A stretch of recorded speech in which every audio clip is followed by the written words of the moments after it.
Olá pessoal, sejam bem-vindos a mais um vídeo do canal Fisiologia Virtual. Hoje nós iremos iniciar a discussão sobre reflexos medulares dentro de neurofisiologia do sistema motor.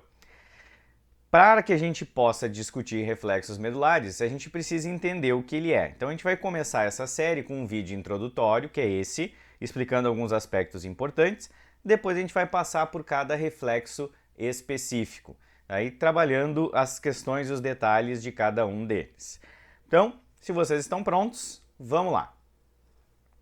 Primeiro passo aqui é a gente definir o que é um reflexo.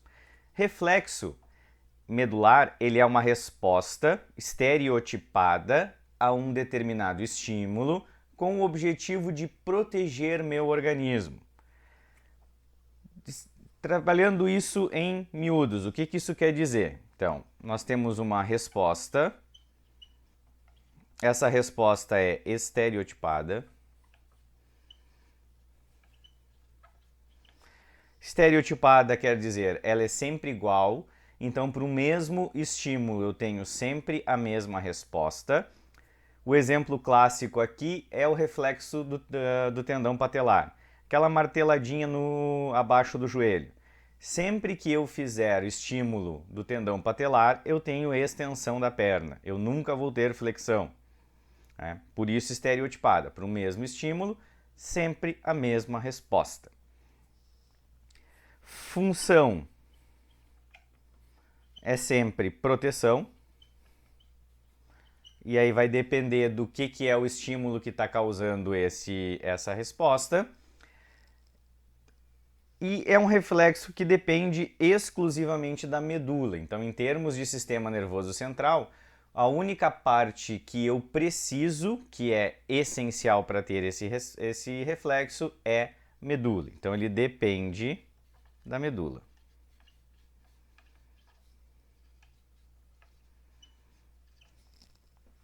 Depender da medula quer dizer que centros superiores não participam. Então, se eu pensar em córtex cerebral, tronco encefálico, eles não participam? Sim, córtex cerebral participa. Ele não é essencial, mas ele participa. Participa fazendo o quê? Ele tem efeito inibitório. Então, o efeito que o córtex tem sobre um reflexo é inibitório. Um exemplo para a gente entender isso. Se eu pegar um paciente, estimular o reflexo patelar dele e ele estiver prestando atenção no que eu estou fazendo, ou seja, a atenção está no córtex, então ele tem uma percepção cortical de que aquele reflexo está para acontecer, ele inibe e o reflexo tende a ser menor. Ele tende a demorar mais e a amplitude dele será menor. Agora, se eu distraio esse paciente e faço a mesma estimulação, ele vai ter uma resposta maior. Então, responde mais rápido e com maior amplitude. Certo? Então, o básico aqui é uma resposta estereotipada, sempre a mesma, tem função de proteção, depende exclusivamente da medula em termos de sistema nervoso central e tem participação do córtex, sendo esta inibitória. Quais são os componentes de um reflexo medular? Para que eu tenha um reflexo medular, eu preciso das seguintes coisas. Eu preciso de estímulo.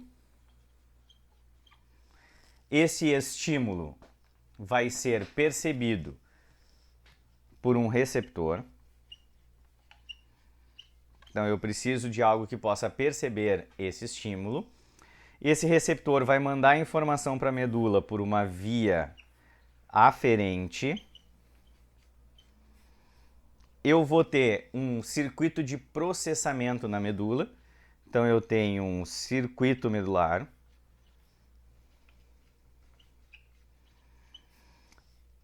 Depois que eu decido qual tipo de resposta que eu quero, eu preciso mandar isso de volta para a periferia. Então, eu tenho uma via eferente. Eu tenho quem vai executar essa resposta. Então, eu tenho um efetor. Eu tenho a resposta que esse efetor vai fazer. Então, os componentes de um reflexo são estímulo, que vai causar, o receptor. Então, parte anatômica mesmo está aqui, né? Esses aqui são os componentes anatômicos do reflexo. O receptor, a via aferente, circuito medular, via eferente, efetor, resposta. Sendo que quem desencadeia tudo isso é o estímulo.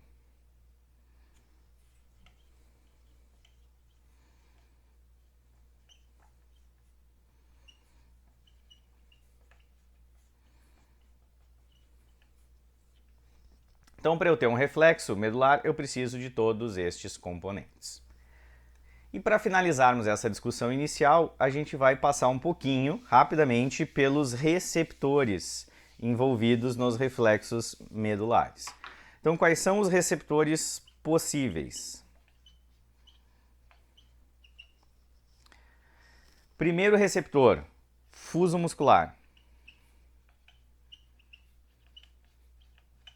Ele é um receptor proprioceptivo, ou seja, ele está envolvido com determinar a posição do meu corpo no espaço. Ele está dentro do músculo, ou seja, ele faz parte da composição muscular e está em paralelo com as fibras do músculo.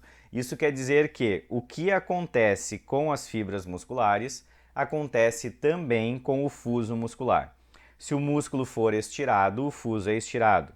Se o músculo contrair, o fuso contrai acompanhando.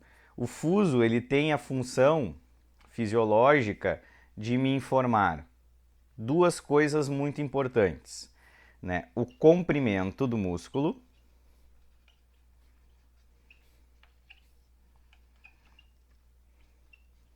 Então, em um determinado momento com o músculo parado, se eu quiser saber qual o comprimento desse músculo, o grau de contração dele, o quão contraído ele está, fuso muscular me informa isso. E o segundo dado que ele me dá é a velocidade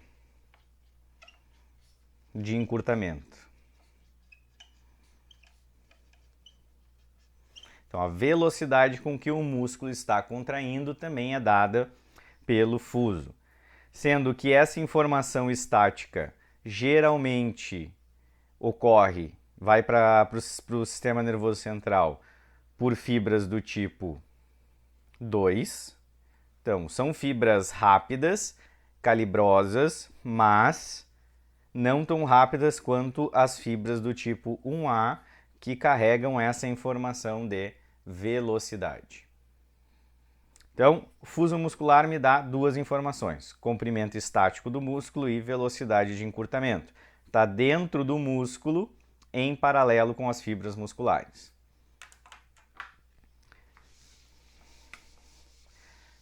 Próximo receptor, órgão tendinoso de Golgi.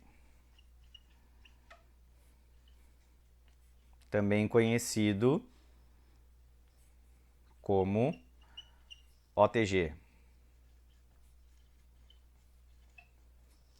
O órgão tendinoso de Golgi, ele está em série com o músculo.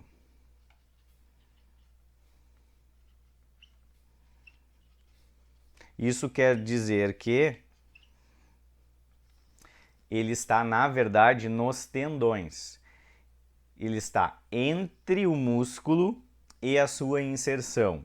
E a informação que ele me dá é a tensão, ou seja, a força que está sendo aplicada no tendão. É isso que o órgão tendinoso de Golgi me informa. E ele me passa essa informação por fibras do tipo 1B. Então, a informação é levada para a medula, essa informação de tensão. Então, à medida que eu contraio um músculo e aumento a força nesse músculo, a tensão no tendão vai sendo aumentada. E isso é enviado para o meu sistema nervoso central por fibras do tipo 1B.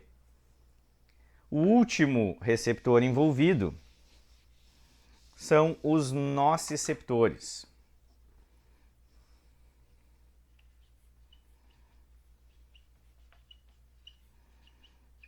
O que são nociceptores? São receptores que percebem estímulos nocivos, ou seja, receptores que a gente chamaria de receptores de dor. Eles percebem estímulos nocivos.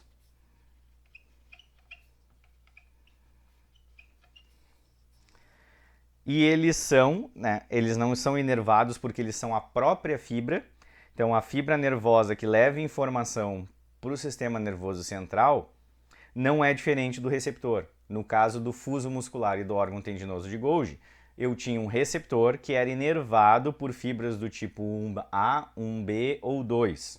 Aqui, a própria fibra é o receptor. E as fibras envolvidas na nocicepção vão ser do tipo A delta, ou seja, fibras com pouca mielina e pouco calibre, ou fibras do tipo C, que são fibras sem mielina. Geralmente para o reflexo eu estou falando de A delta, que são mais rápidas. Então, os receptores envolvidos, fuso muscular, órgão tendinoso de Golgi e nociceptores. Com essa introdução feita, nosso próximo passo será discutir cada um dos reflexos medulares. Então, se vocês gostaram do vídeo, como sempre, peço que deem um like, que se inscrevam no canal, que compartilhem com os amigos e com os conhecidos de vocês que possam ter interesse no nosso canal. E ótimos estudos, nos vemos no próximo vídeo. Até mais!